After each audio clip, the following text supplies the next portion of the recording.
19 May 1999 में आयल सामुंडी तूफ़ान cyclone के 21 सालन जो अरसो गुज़री वियो, पर हुकूमती ऐलान अधूरा ही रहा।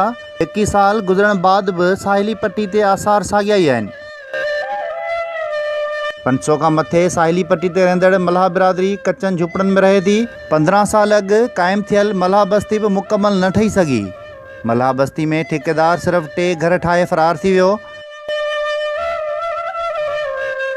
जॾहिं त फिल्टर प्लांट जो पानी सिर्फ़ 2 महीना हलण बाद 15 सालन खां बंदि पियल आहे। साहिली पट्टी जा माण्हू साफ़ पानी न हुअण करे समुंड जो खारो पानी या ज़मीन जो ज़हरीलो पानी इस्तेमालु कनि था, जंहिं करे नंढा तोड़े वॾा मुख़्तलिफ़ बीमारियुनि में वठिजी विया आहिनि।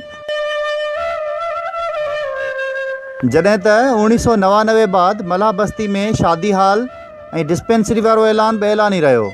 साहिली पट्टी जूं हदूं बदीन ज़िले ऐं ठठे ज़िले सां लॻनि थियूं, जंहिं सबबु चूंडियल नुमाइंदा घटि ध्यानु ॾियनि था। वाज़े रहे त 19 मई 1999 ते बदीन, ठठो, सजावल जे आयल सामुंडी तूफ़ान में 5200 जे लॻभॻि ॻोठ ऐं 6 लख खां वधीक माण्हू मुतासिर थिया हुआ, जॾहिं त 4 लख खां मथे ज़री ज़मीन मुतासिर थी ऐं 216 जे लॻभॻि माण्हू फ़ौत थिया, जेके अॼु ॾींहुं ताईं को बि मुआवज़ो नाहे मिली सघियो। सनाउल्लाह मेमण, सिंध सुकार न्यूज़, गोलारची।